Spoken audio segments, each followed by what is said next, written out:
तो मैं आप लोगों के सामने आज फिर बजरंग क्लासेस की तरफ से उपस्थित हुआ हूं और आज आप लोगों का जो वीडियो रहेगा ये रहेगा भूगोल के महत्वपूर्ण प्रश्नों के ऊपर। जैसे आप देख रहे हैं आपके लगातार कई एग्जाम आ रहे हैं सामने, प्रतियोगी परीक्षाएं, और उसमें कुछ बच्चे कमेंट कर रहे थे कि सर भूगोल के बारे में थोड़ा सा क्वेश्चन दीजिए। तो आज कुछ इंपॉर्टेंट क्वेश्चन भूगोल के बारे में रहेंगे। तो चलिए हम लोग देखते हैं अपना क्वेश्चन। पहला क्वेश्चन बेटा, सौरमंडल में किस ग्रह का घनत्व सबसे ज्यादा है? सौरमंडल में किस ग्रह का घनत्व सबसे ज्यादा है? तो आपका आंसर रहेगा पूरे सौरमंडल में सबसे ज्यादा घनत्व जिस ग्रह का है उसका नाम है पृथ्वी। पूरे सौरमंडल में सबसे ज्यादा घनत्व जिस ग्रह का है उसका नाम है पृथ्वी। आप जानते हैं पूरे सौरमंडल में 8 ग्रह हैं, जिसमें आप मंगल, बुध, शुक्र, शनि, अरुण, वरुण, बृहस्पति ये सब देखते हैं। इसमें सबसे ज्यादा अगर घनत्व किसी का है तो वो पृथ्वी है। पृथ्वी का घनत्व कितना होता है? ये होता है 5.52 ग्राम प्रति सेंटीमीटर क्यूब। इंपॉर्टेंट क्वेश्चन है, आपके एग्जाम सामने पेट का एग्जाम है, कई एग्जाम है, तो उसमें आ सकता है कि सबसे ज्यादा आपके सौरमंडल में जो 8 ग्रह हैं सबसे ज्यादा घनत्व किसका है? तो सबसे ज्यादा घनत्व आपका पृथ्वी का है बेटा, 5.52 ग्राम प्रति सेंटीमीटर क्यूब। ठीक है ना। उसके बाद नेक्स्ट क्वेश्चन है, जब सूर्य, चंद्रमा और पृथ्वी एक ही सीधी रेखा में आ जाते हैं तो इस स्थिति को क्या कहते हैं? जब सूर्य, चंद्रमा और पृथ्वी तीनों एक ही सीधी रेखा में आ जाते हैं तो इस स्थिति को सिजगी कहते हैं। क्या कहते हैं बेटा? सिजगी। जब आपके सूर्य, चंद्रमा और पृथ्वी तीनों एक ही सीधी रेखा में आ जाते हैं तो इस स्थिति को सिजगी कहते हैं। क्वेश्चन है, ये सौर ऊर्जा से मतलब जो सूर्य से ऊर्जा प्राप्त होती है, सूर्य से ऊर्जा किस प्रक्रिया द्वारा प्राप्त होती है? तो सूर्य से जो ऊर्जा प्राप्त होती है बेटा हमको वो नाभिकीय संलयन प्रक्रिया द्वारा प्राप्त होती है। नाभिकीय संलयन प्रक्रिया द्वारा सूर्य से जो हमको ऊर्जा प्राप्त होती है भैया, ये हमको नाभिकीय संलयन प्रक्रिया द्वारा प्राप्त होती है। अगला क्वेश्चन है, पृथ्वी की परिधि कितनी है? ये हमारा पृथ्वी है, पृथ्वी की परिधि मतलब होता है यहां से चलना शुरू करिए और ये दूरी, एक चक्कर पूरा करने में जो दूरी होती है उसी को हम परिधि कहते हैं।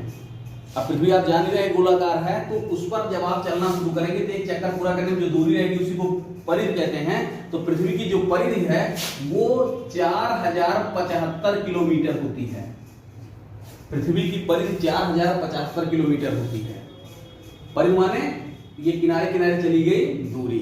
परिधि का सूत्र होता है 2πr। अगर किसी का परिधि निकालना है 2πr फार्मूले से निकाला जाता है। गोले का परिधि, जैसे गोले का परिधि निकालना है तो 2πr करके निकाला जाता है। तो पृथ्वी की परिधि होती है 4075 किलोमीटर। अगला क्वेश्चन है, भारत का सबसे प्राचीनतम पर्वत श्रेणी कौन सी है? भारत की सबसे प्राचीनतम पर्वत श्रेणी अरावली है बेटा। क्या है भैया? अरावली। भारत की सबसे प्राचीनतम पर्वत श्रेणी अरावली है। अगला क्वेश्चन है, क्षेत्रफल की दृष्टि से भारत का विश्व में कौन सा स्थान है? क्षेत्रफल की दृष्टि से भारत का विश्व में कौन सा स्थान है? तो क्षेत्रफल की दृष्टि से भारत का पूरे विश्व में भैया 7वां स्थान है। क्षेत्रफल की दृष्टि से भारत का पूरे विश्व में कौन सा स्थान है? 7वां। सबसे ज्यादा क्षेत्रफल किसका है? रूस का। पूरे विश्व में सबसे ज्यादा क्षेत्रफल किसका है? रूस का। दूसरे नंबर पे कनाडा, ठीक है ना। तीसरे नंबर पे आपका चाइना आता है।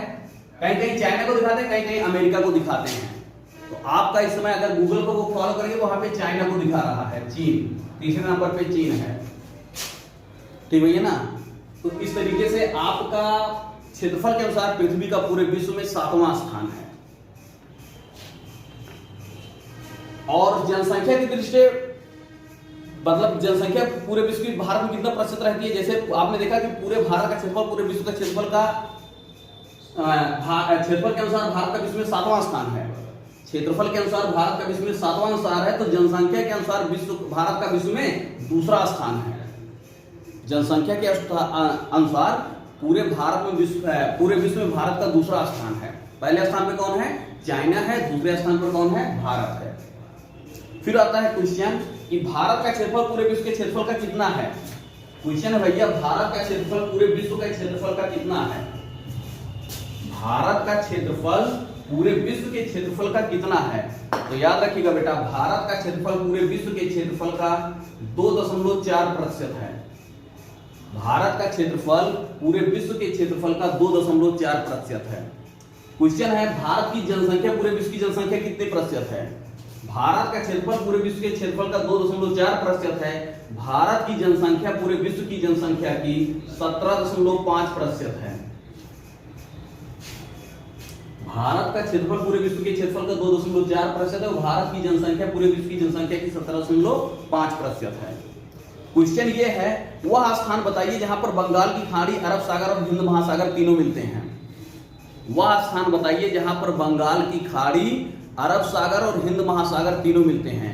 तो वो स्थान आपका है कन्याकुमारी। क्या नाम है बेटा? कन्याकुमारी। कन्याकुमारी कहां पर है? तमिलनाडु में है।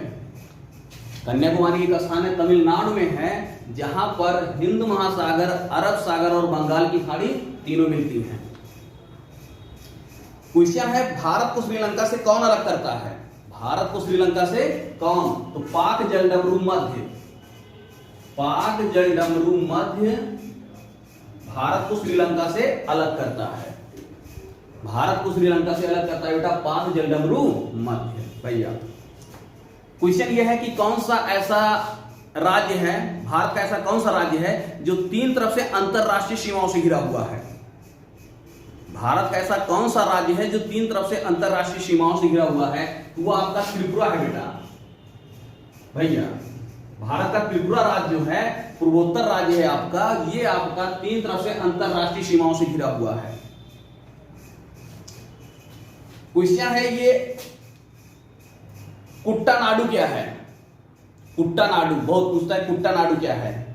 तो भारत का सबसे न्यूनतम ऊंचाई वाला क्षेत्र केरल में पाया जाता है। भारत का सबसे न्यूनतम ऊंचाई वाला क्षेत्र केरल में जो पाया जाता है उसी का नाम है कुट्टानाडु।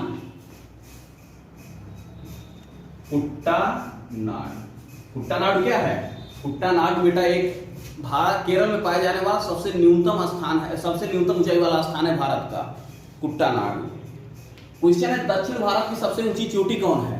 दक्षिण भारत की सबसे ऊंची चोटी, हम लोग उत्तर भारत है, दक्षिण भारत केरला वाले जो रहते हैं उधर की, तो दक्षिण भारत की सबसे ऊंची चोटी अनायमुडी है। दक्षिण भारत की सबसे ऊंची चोटी अनायमुडी है। ये अन्नामलाई पर्वत श्रेणी पर पाई जाती है। अनायमुडी दक्षिण भारत की सबसे ऊंची चोटी अनायमुडी है जो कि अन्नामलाई पर्वत श्रेणी पर पाई जाती है। ठीक भैया ना। क्वेश्चन आता है कि भारत के ऐसे कौन राज्य हैं जिनको हम 7 बहनों के नाम से जानते हैं? भारत के कौन से राज्य ऐसे हैं जिनको हम 7 बहनों के नाम से जानते हैं? तो भारत के वे सभी पूर्वोत्तर राज्य, भारत के सभी पूर्वोत्तर राज्य को हम 7 बहनों के नाम से जानते हैं, जिसमें आपके कौन से आते हैं इनका नाम हम लिख दे रहे हैं। ध्यान दीजिएगा, भारत के ऐसे कौन से राज्य हैं जो 7 बहनों के नाम से जाने जाते हैं? तो उसमें आता है आपका अरुणाचल प्रदेश, जितने पूर्वोत्तर राज्य हैं, अरुणाचल प्रदेश, नागालैंड, मिजोरम, मणिपुर, त्रिपुरा, असम, अरुणाचल प्रदेश, नागालैंड, मिजोरम, मणिपुर, त्रिपुरा, असम, मेघालय, 7 हो गए। 3, 6 और 7। ये 7 देश पूर्वोत्तर राज्य भारत मतलब पूर्वोत्तर के ऐसे हैं जिनको हम लोग 7 बहनों के नाम से जानते हैं। ये अरुणाचल प्रदेश, नागालैंड, मिजोरम, मणिपुर, त्रिपुरा, असम, मेघालय, ये 7 राज्य ऐसे हैं जिनको हम 7 बहनों के नाम से जानते हैं। ठीक भैया, तो आज हम लोग इतना क्लियर करते हैं, इसके आगे का क्लास कर लेते हैं। तब तक के लिए धन्यवाद। हाँ, हमारे चैनल को लाइक और सब्सक्राइब जरूर कर दीजिएगा बेटा।